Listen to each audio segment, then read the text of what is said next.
Hi, everyone. I am back for the 12 Days of Christmas, day 3, and I'm going to be reading another excerpt from my stack of Christmas novellas. And I decided, what about my newest one where I have the angel to match? So, without further ado, I am going to read an excerpt from my brand new Christmas novella.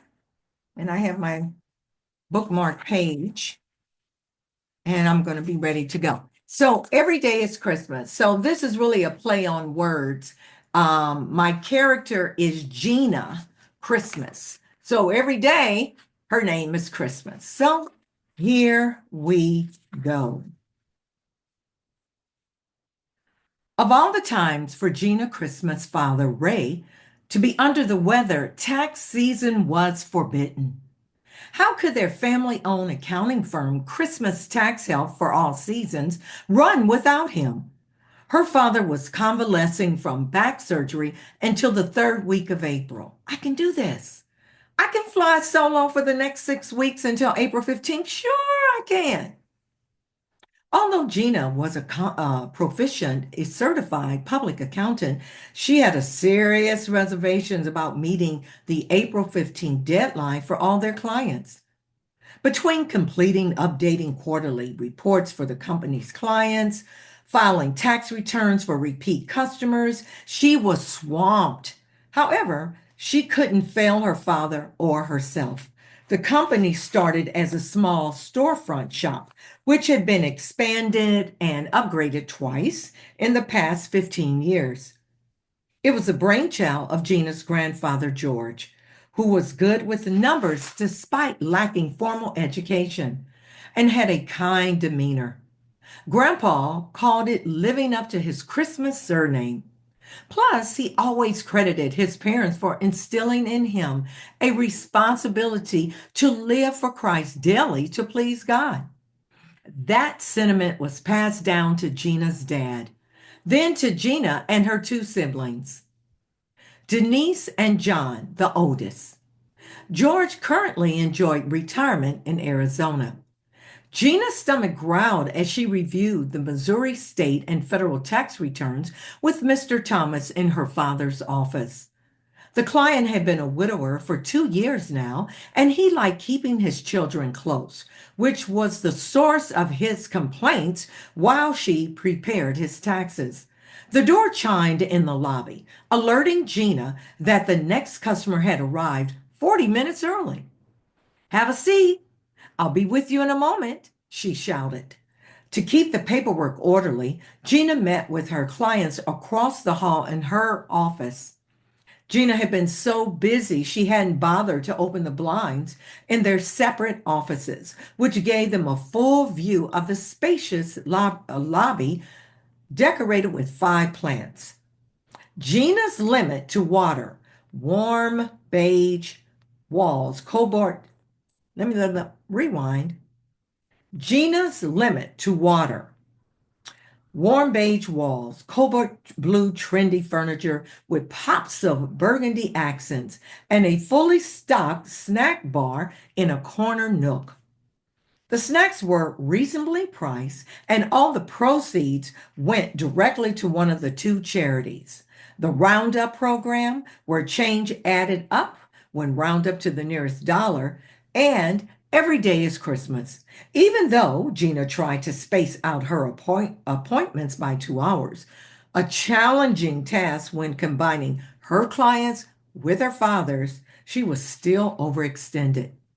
Gina resumed, explaining to Mr. Thomas why his refund wouldn't be as generous as the previous year. Robin worked last year, so you can't claim her as a dependent on your taxes. You could on your previous tax season because she was unemployed. She still eats and sleeps in my house. Mr. Thomas rubbed his premature gray hair. He frowned at the amount. I found every deduction I could. But your adult children working is a good thing. They can help with household expenses, and that will take some of the burden off of you. Gina couldn't sympathize with the father of three. His children were well educated but picky with job offers and turned them down for frivolous reasons. Now, inching close to their 30s, they had excuses on standby why not moving out. I know you did, Miss Christmas. He nodded. You're better at finding stuff than your father. He leaned closer and chuckled. Don't tell Ray I said that.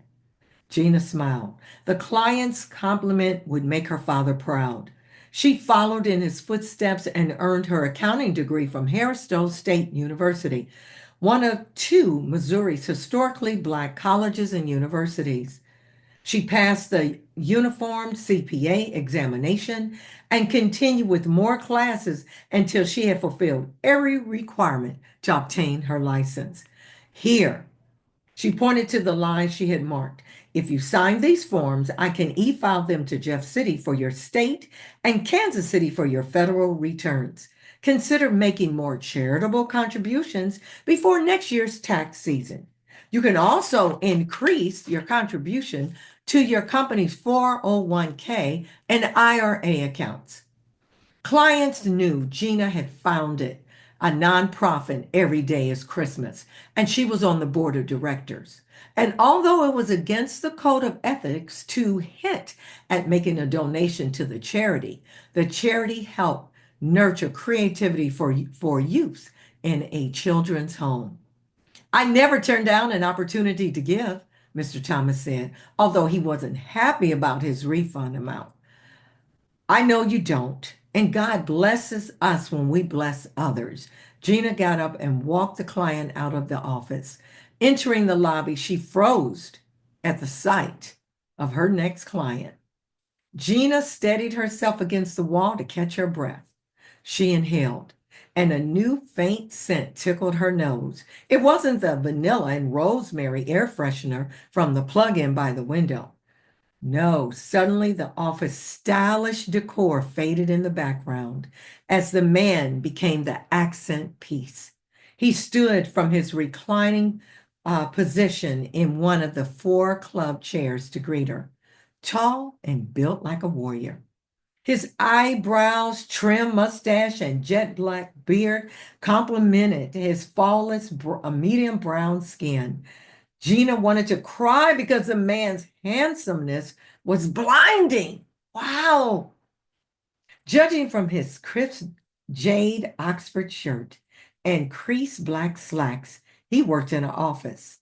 A slight smile tugged on his full lips when he made eye contact with her.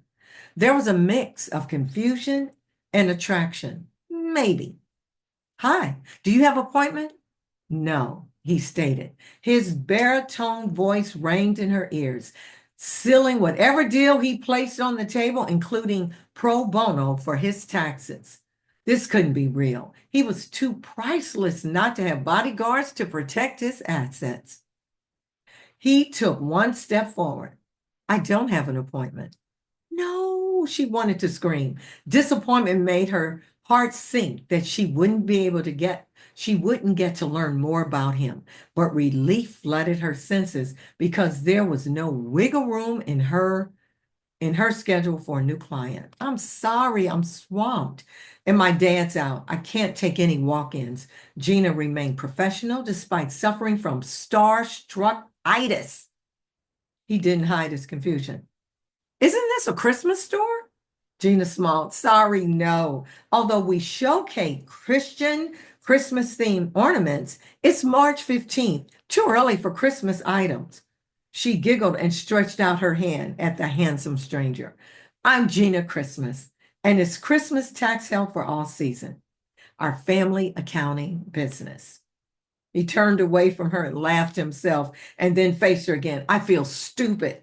My grandmother told me months ago there was a year-round Christmas shop downtown that sold unique Christian Christmas themed items. Then she was in the hospital and out of the blue, she asked me about it this morning and was insistent that it wasn't too late to get that one-of-a-kind ornament. So I took a chance and came downtown looking for a Christmas shop. His embarrassment peeked through his good looks as he accepted her hand. I'm Landon Michaels. Want more?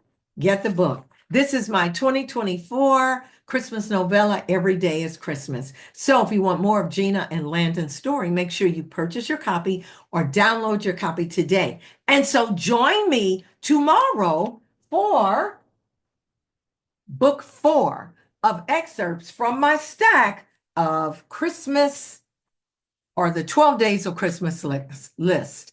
So until tomorrow, I'm out of breath, y'all, from reading. Until tomorrow, join me for more Christmas novellas. Subscribe to my new YouTube channel so you'll know when I have more coming. Bye.